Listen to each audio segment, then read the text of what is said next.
বিয়ের দিন রাতে আমরা চলে গিয়েছিলাম আমার বান্ধবী কণার কাছে। ওর পার্লারের নাম corners dream makeover and salon. বাড়িতেই আমি শাড়ি পরে নিয়েছিলাম। সাজতে যাচ্ছে। আমার বলার কোনো ভাষা নেই এখানে কি হলো।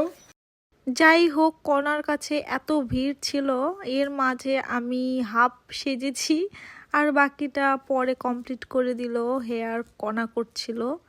এই যে আমার final look. Thanks to Neha, তুমি আমাকে অনেক সুন্দর সুন্দর পিক উঠিয়ে দিয়েছো। আর এখানে হিমুর কলকা শুরু হয়েছিল আর বাকিটা পরে কণা কমপ্লিট করেছিল। যেহেতু আমরা বান্ধবী, একটু ঢং তো করবই। তাহার মধ্যে আমাদের অনেক দিন পর দেখা হলো।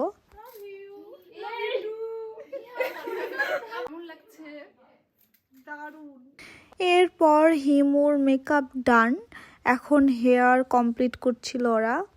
পুরো খোপায় গোলাপ নিতে চেয়েছিল, কিছু কিছু গোলাপ একটু ঝরে পড়ে যাচ্ছিল জন্য পুরো খোপা হয়নি, নিচের অংশটা বাদ ছিল। আর এমনিতেই খোপা অনেক ভারী ছিল, তাই হিমু বারণ করে দিচ্ছে যে আর দিয়েন না।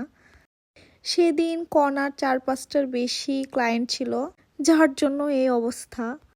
যাই হোক, সব কমপ্লিট হওয়ার পরে আমরা এখন জুয়েলারি সেকশানে চলে গিয়েছি।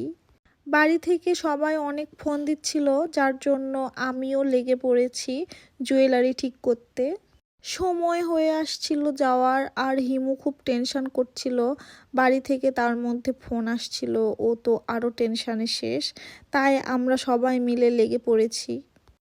যাই হোক, সব সুন্দর মতো সেট করার পর দেখুন ওর অবস্থাটা। টেনশন করো না, গেলেই সব ঠিক হয়ে যাবে, গেলেই সব ঠিক হয়ে যাবে। কোনটার সাথে নিব একটু বলো, এটা এগুলোর সাথে। উপর অনেকগুলো নিয়েছি। হালকা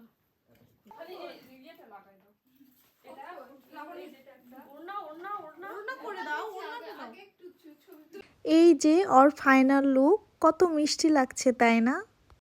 ও হ্যাঁ, ওর নথ তো পরিয়ে দেওয়া হয়নি, যার জন্য তাড়াহুড়া করে নথটাও পরিয়ে দিলাম।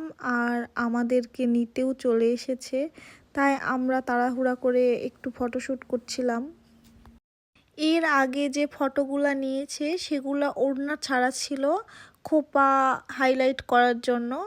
আর এগুলা ওড়না পরিয়ে এই যে আমরা ভ্যানে উঠে গিয়েছি।